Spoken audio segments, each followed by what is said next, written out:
Hey guys, आपने अभी तक इस एनीमे के पिछले पार्ट्स नहीं देखे हैं तो अभी जाकर देखिए, वरना आपको ये वीडियो यहाँ पर समझ में नहीं आएगी और आपको ये वीडियो समझ भी नहीं आएगी तो इस वीडियो का फ़ायदा ही क्या होगा। आप अपनी फर्स्ट एपिसोड को देखें, फिर आपको ये वीडियो समझ में आएगी। यहीं पर ये वीडियो स्टार्ट होती है। फर्स्ट सीन में हमें डोजुआन के ऑफिस का सीन दिखाया जाता है, जहाँ पे डोजुआन काम कर रहा था और जो उसका बॉस होता है वो कहता है परफेक्ट, तुमने अपना पूरा काम परफेक्ट बहुत अच्छी तरीके से किया है। और वो उसकी तारीफ़ कर रहे होते हैं, कहते हैं डोजुआन ये काम तो कोई नहीं कर पाया जो तुमने कर लिया। और फिर जो बॉस होता है वो कहता है कि ना, मुझे लगा नहीं था कि तुम इतना परफेक्ट कर सकते हो, तुमने कुछ ही मंथ में इतना अच्छा काम कर दिया। और जो उसका सीनियर होता है डोजुआन का, वो कहता है बॉस मैं आपको एक बात बताऊँ डोजुआन की, वो सुनकर तो आप और ज़्यादा ही खुश हो जाएंगे। फिर वो डोजुआन की तरफ इशारा करते हुए कहता है जो जितना भी तुमने सारा काम अच्छा किया उसके लिए मुझे तुम पे गर्व है कि तुम मेरे सीनियर मतलब मेरे जूनियर हो। फिर डोजुआन कहता है थैंक यू जो आपने मेरे लिए इतनी सारी सारी विशेस करी। और फिर वो डोजुआन के यूनी आती है और यूनी कहती है मैनेजर मुझे नहीं पता था कि आप इतना अच्छा काम करते हो। और जो डोजुआन होता है वो कहता है कि तुम आज बहुत जल्दी आ गई, मुझे लगा था तुम तो लेट आती हो, आज तुम इतनी जल्दी कैसे आ गई। फिर वो कहती है यूनी कि आज मैं जल्दी इसलिए आ गई, मेरे को आपसे मिलना था कुछ काम से तो मैं आ गई। और बॉस वहाँ खड़े खड़े हंस रहा था।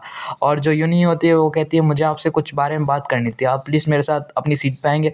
तो जो अपना जो डोजुआन है वो कहता है हाँ तुम मुझसे पूछ सकती हो तुम्हें कौन सा काम था। और फिर उसका मतलब जो उसका सीनियर था उसके लिए कागज़ लाता है, वो कहता है देखो ये तुम्हारे लिए है। फिर वो कहता है कि इसमें क्या लिखा है, मुझे कुछ बताओगे तुम। तो उसका जो सीनियर होता है हाउकू, वो कहता है कि ना हाँ इसमें मुझे पता है, ये एक इवोल्यूशन मतलब ये तुम्हारी रेटिंग के हिसाब से एग्ज़ाम शेड्यूल है तुम्हारा रेटिंग का, जो तुम जॉब करते हो मैनेजर की, उसके हिसाब से इसमें सब कुछ लिखा है तुम्हें क्या करना है क्या नहीं। और फिर वो कहता है कि तुम्हारे हंटर का जितना भी चार्ज है वो सारा इसमें बताया जाएगा। फिर हमें हंटर्स रेटिंग इवोल्यूशन के बारे में बताया जाता है, ये क्या होता है। हमें बताया जाता है कि वो 10 हंटर्स को मिलाकर एक एक टेस्ट होता है जो हर साल होता है, मगर वो तुम्हारे स्कोर पे डिपेंड करता है कि तुम्हारे जो काम का स्कोर होता है वो जितनी जल्दी जल्दी जल्दी बढ़ेगा और उसी के हिसाब से तुम्हें मिलेंगे स्कोर्स। और रैंक भी उसी के हिसाब से होता है। वो कहता है कि लेकिन मेरे को इस एग्ज़ाम इतना इंपॉर्टेंट क्यों है हंटर का। फिर वो कहता है कि ना तुम्हारी ज़्यादा वैल्यू है, तुम्हें ये एग्ज़ाम का तुम्हारा स्कोर भी अच्छा है। और फिर हमें बताया जाता है कि साउथ कोरिया में 100 का बहुत सारी गिल्ड्स हैं, मतलब एक आप तो जानते होंगे सोलो लेवलिंग में गिल्ड्स कैसी कैसी होती है, तो इधर भी बहुत सारी हाई रैंकिंग गिल्ड्स है।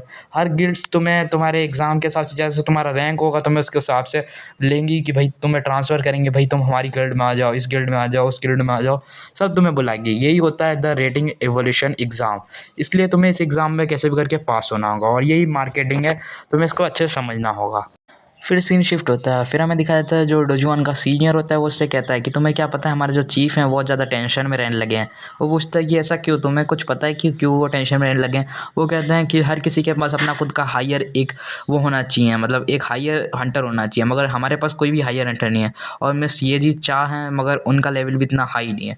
तो हम मिस येजी चा को एक पावरफुल हंटर बन जाती हैं तो हमारे जो चीफ़ हैं वो रोज़ आना स्टार्ट।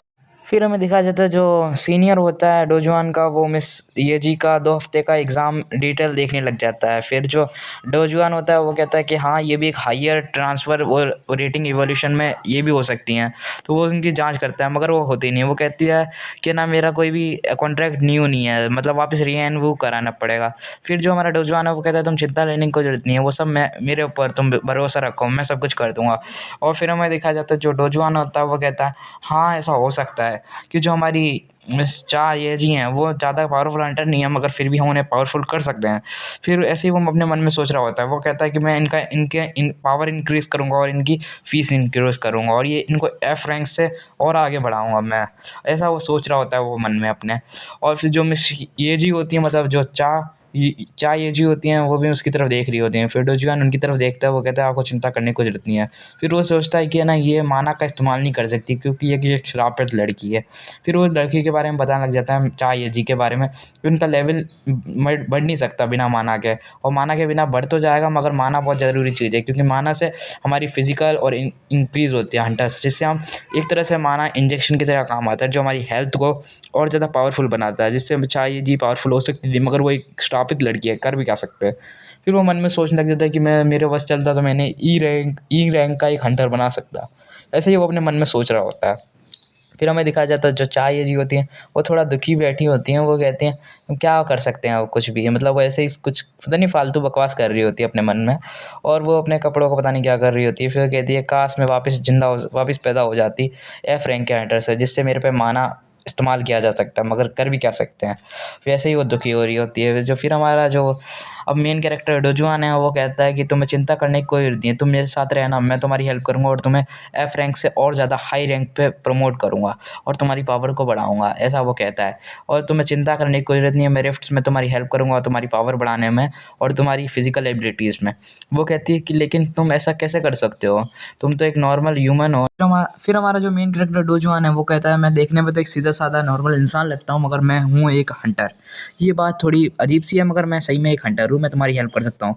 फिर जो मिस ये जी हैं वो कहती हैं क्या तुम एक हंटर हो, मुझे तो तुमने ऐसा बताया ही नहीं और ना यहाँ पे किसी ने बताया, ना यहाँ पे किसी को पता है।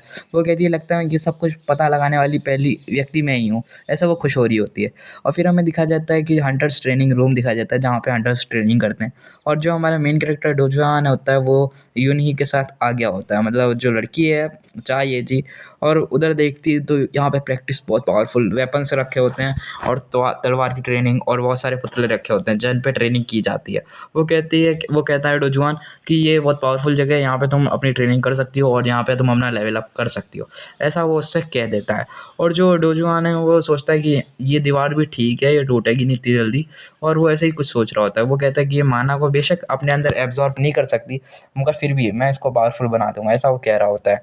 और जो मिस येजी होती हैं वो कहती हैं कि तुम्हारा बहुत बहुत थैंक यू, तुमने जो मेरी इतनी हेल्प करी, मेरी किसी ने अभी तक इतनी हेल्प नहीं करी मेरी बॉडी को पावरफुल बनाने में, मगर तुम मेरी हेल्प कर रहे हो, ऐसा वो कहता है। जो हमारा मेन कैरेक्टर है वो कहता है कि तुम्हारे पास कोई तो टेक्निक होगी स्वॉर्ड्समैनशिप की।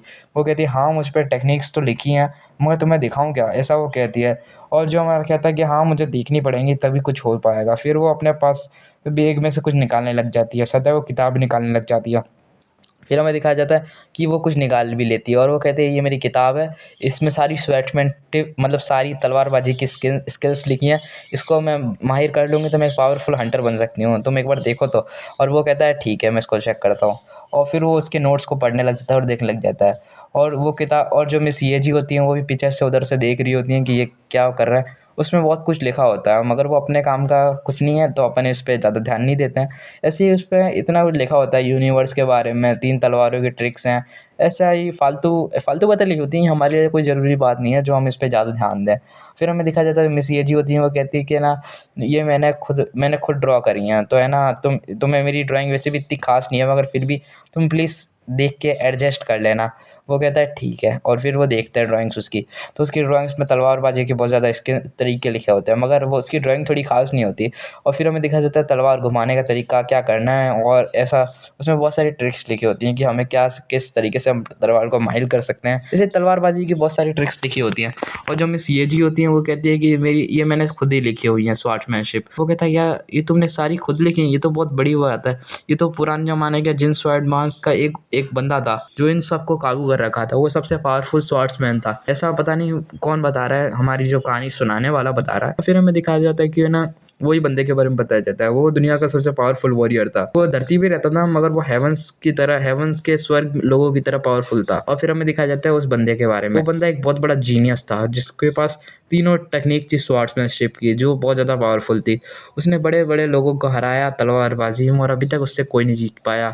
अब पता नहीं ये किस बंदे की बात कर रहे हैं, जो भी बंदा है हम उसके बारे में नहीं जानते, मगर कुछ सालों बाद वो एक जंग हार गया और वो कहीं गायब हो गया। ऐसे ही अपना जो मेन कैरेक्टर डोजुआन है वो उसी के बारे में बात कर रहा होता है। वो फिर मिस येजी से कहता है, फिर वो कहता है मिस येजी मैं आपको एक बात बताऊं कि फिर वो कहता है कि आप दुनिया में सबसे ज़्यादा लकी पर्सन हो जो आपके पास ये स्वॉर्ड्समैनशिप की टेक्निक है। ये स्वॉर्ड्समैनशिप की टेक्निक लाखों में से कुछ ही लोगों को मिल पाती है और ये इतनी ज़्यादा पावरफुल है कि आप इसकी मदद से अपना रैंक जल्दी जल्दी पुश कर सकती हैं और आप मुझ पे भरोसा रखना और मैं आपका रैंक पुश कर दूंगा, ऐसा कह के वो खुश हो रहा होता है। और जो मिस येजी हैं वो भी बहुत ज़्यादा खुश होती हैं कि उनके पास इतनी ज़्यादा रेयर स्वॉर्ड्समैनशिप की टेक्निक है। और फिर हमें बताया जाता है कि यहीं पर ये एपिसोड एंड हो जाता है। आपको ये वीडियो अच्छी लगी हो और इसकी एक्सप्लेनेशन अच्छी लगी है, वीडियो को लाइक करना, शेयर करना एंड सब्सक्राइब करना। Thanks for watching.